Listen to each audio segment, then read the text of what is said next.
Detector নিয়ে বিভিন্ন কবরস্থানে গিয়ে, এমনকি আমি দেখেছি যে খ্রিস্টানদের কবরস্থানে গিয়ে, যে এখানে কোনো আত্মা আছে, if you there please give a sign. এই মেশিনটার মধ্যে দয়া করে একবার হলেও অ্যালার্ট দেন যদি এখানে কেউ থেকে থাকে। আত্মা থাকলে এখনই তুমি ডিটেক্টর বেজে উঠবে, এখনই তুমি ধরা দাও আত্মা আছে কিনা তুমি বলো। এরপরে দেখা যায় যে ডিটেক্টরের মধ্যে একটা আওয়াজ হচ্ছে এবং সে বলতেছে যে এই যে ডিটেক্টরের মধ্যে আওয়াজ হচ্ছে তার মানে আত্মার উপস্থিতি আমি টের পেয়েছি। হ্যাঁ, জিনেরা অনেক সময় বিভিন্ন আকৃতি ধারণ করে, যেমন কালো কুকুরের আকৃতি ধারণ করে, অনেক সময় বিড়ালের আকৃতি ধারণ করে, অনেক সময় আরও ছোট থেকে ছোট অনেক কিছুর আকৃতি ধারণ করতে পারে।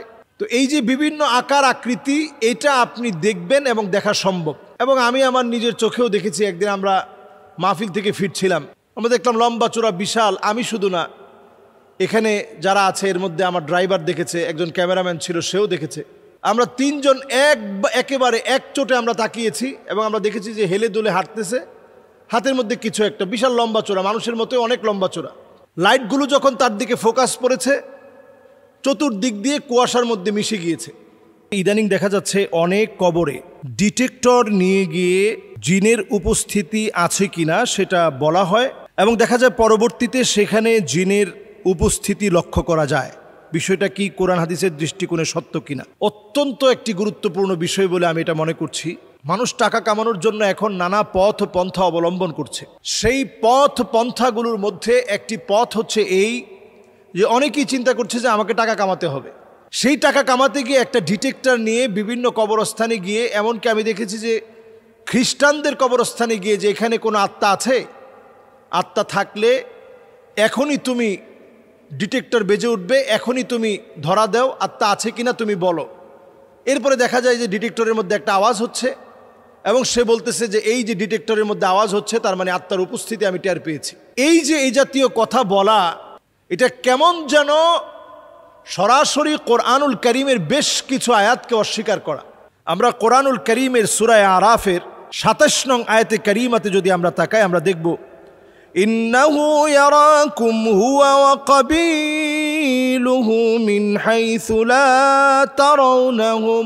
আল্লাহ রাব্বুল আলামিন ইরশাদ করছেন, নিশ্চয়ই তারা তোমাদেরকে দেখে কিন্তু তোমরা তাদেরকে দেখতে পাও না। তাহলে জিনেরা আমাদেরকে দেখছে নিশ্চয়ই, আমরা জিনদেরকে দেখতে পাচ্ছি না এবং দেখার কোনো সম্ভাবনাও নেই। হ্যাঁ, জিনেরা অনেক সময় বিভিন্ন আকৃতি ধারণ করে, যেমন কালো কুকুরের আকৃতি ধারণ করে, অনেক সময় বিড়ালের আকৃতি ধারণ করে, অনেক সময় আরও ছোট থেকে ছোট অনেক কিছুর আকৃতি ধারণ করতে পারে। আপনার সামনে এসে আপনাকে ভয় দেখানোর চেষ্টা করতে পারে। তো এই যে বিভিন্ন আকার আকৃতি, এটা আপনি দেখবেন এবং দেখা সম্ভব, কিন্তু তার জিনের আসল আপনি দেখতে পাবেন না। এবং আমি আমার নিজের চোখেও দেখেছি। একদিন আমরা মাহফিল থেকে ফিরছিলাম, আমরা দেখলাম লম্বা চূড়া বিশাল। আমি শুধু না, এখানে যারা আছে এর মধ্যে আমার ড্রাইভার দেখেছে, একজন ক্যামেরাম্যান ছিল সেও দেখেছে। আমরা তিনজন একেবারে এক চোটে আমরা তাকিয়েছি এবং আমরা দেখেছি যে হেলে দুলে হাঁটতেছে, হাতের মধ্যে কিছু একটা বিশাল লম্বা চূড়া, মানুষের মতোই অনেক লম্বা চূড়া। লাইটগুলো যখন তার দিকে ফোকাস পড়েছে, চতুর্দিক দিয়ে কুয়াশার মধ্যে মিশে গিয়েছে। তো আল্লাহ রাব্বুল আলামিন কোরআন কারীমের মধ্যে বলছে, তোমরা তাদেরকে দেখতে পাবা না, তারা তোমাদেরকে দেখবে। সুতরাং কোনো ডিটেক্টর দিয়ে তাদেরকে আইডেন্টিফাই করা এটা একেবারেই অসম্ভব। কোনো ডিটেক্টর দিয়ে জিনকে আইডেন্টিফাই করা যায় না। এখানে জিন থাকতে পারে, কিন্তু আপনি কোনো ডিটেক্টর দিয়ে তাদেরকে আইডেন্টিফাই করতে পারবেন না। এরপরে আরও একটি গুরুত্বপূর্ণ বিষয়, সেটি হচ্ছে জিনের প্রভাব বোঝা যায়। সে আপনাকে যখন ক্ষতি করবে তার প্রভাবটা আপনি বুঝতে পারবেন, আপনি টের পাবেন। এটা কেমন যেন তার উপস্থিতি টের পাওয়া যায়।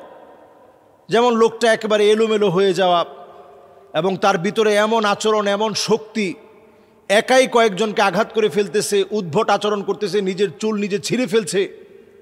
অথবা আপনি নিজে প্রতিদিন ভয়াবহ স্বপ্ন দেখেন, ভয়ঙ্কর ভয়ঙ্কর স্বপ্ন দেখে ঘুম থেকে লাফ দিয়ে উঠেন।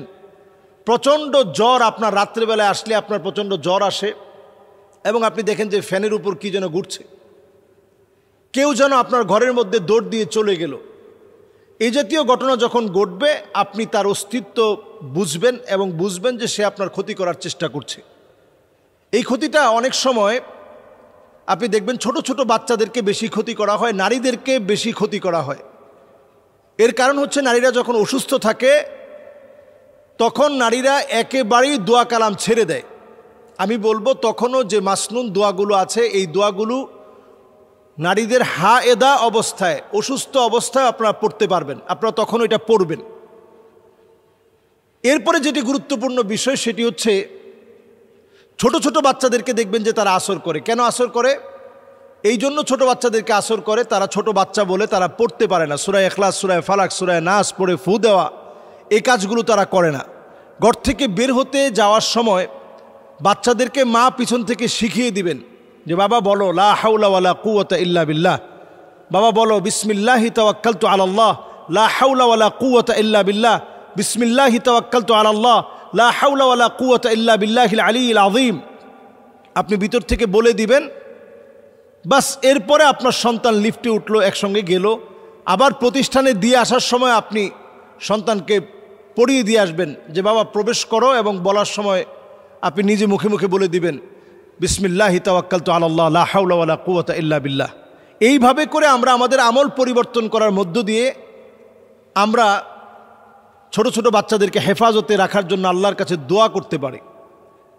আর পরিশেষে বিজ্ঞানও কোনোভাবে এই জাতীয় ডিটেক্টর দিয়ে জিন শনাক্ত করা, এখানে জিন আছে এগুলো শনাক্ত করা, এই ধরনের কোনো আবিষ্কার হয়েছে বলে বিজ্ঞানও বলে না।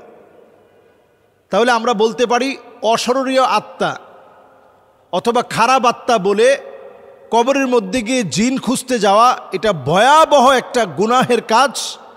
এই কাজ আমাদের জন্য হতে পারে না। বরং আমরা কবরের পাশ দিয়ে যাওয়ার সময় ইসলাম আমাদেরকে দোয়া শিখিয়েছে, আসসালামু আলাইকুম দারা কওমিন মুমিনিন আতাকুম মা তুআদুন গাদাম মুআজ্জালুন ওয়া ইন্না ইনশাআল্লাহু বিকুম লাহিকুন। আর আমাদের কোনো আত্মা, খারাপ আত্মা, ভালো আত্মা, এই জাতীয় কথা বলে মিসগাইড করার কোনো সুযোগ নেই। মানুষ যখন কবরের ভিতরে চলে যায় তখন ওই কবরে যাওয়ার পরে অনেকেই নাকি দেখে রাস্তার মধ্যে খারাপ আত্মা হয়ে দাঁড়ায় আছে। আসলে এই জাতীয় কর্মকাণ্ড এটা হইতে পারে কিনা? না, এটা হতে পারে না, এটা অসম্ভব, এটা ডাহা মিথ্যা কথা। হ্যাঁ, জিনদের ভিতরে দুষ্ট প্রজাতির জিন যারা তার এতদিনের খারাপ অন্যায় সাক্ষী, কারিন নামক একটা জিন আপনার আমার সঙ্গে প্রত্যেকের সঙ্গে আছে। ওই কারিন নামক জিন যেটা আপনার আমার সঙ্গে প্রত্যেকের সঙ্গে আছে, তার একটা দলবল আছে, তার একটা গোষ্ঠী আছে। এরা যখন তার বিভিন্ন গুনাহের সাক্ষী হয়েছে, স্বচক্ষে তার গুনাহগুলো দেখেছে, ওই লোকগুলো তখন তার আকৃতি আকার ধারণ করে, যেহেতু সে বদকার, সে অন্যায়কারী, সে পাপিষ্ট, সে বেনামাজি, সে জেনাকার, সে মদখোর, এজন্য তার কবরস্থ হওয়ার পরেও তার ওই সমস্ত সাঙ্গপাঙ্গরা আপনাকে নানাভাবে ভয় দেখানোর চেষ্টা করে। এখানে খারাপ আত্মার কিছু নাই যে খারাপ আত্মা এই জন্য কবর রাখতেছে না, কবর থেকে বের হয়ে মানুষের বাড়ি বাড়ি গিয়ে ভয় দেখাচ্ছে, এই জাতীয় কোনো সিস্টেম ইসলামে নেই। এগুলো সব হচ্ছে কুসংস্কার। আল্লাহ রাব্বুল আলামিন আমাদের প্রত্যেককে বোঝার তৌফিক দান করুক। কোনো ডিটেক্টর দিয়ে কবরে গিয়ে এই জাতীয় আবিষ্কার করতে যাবেন না, তাহলে জিন আপনাদের বড় ধরনের ক্ষতি করবে, মারাত্মক খেসারত দিতে হবে। আল্লাহ আমাদেরকে বোঝার তৌফিক দান করুক। আসসালামু আলাইকুম ওয়া রাহমাতুল্লাহি ওয়া বারাকাতুহু।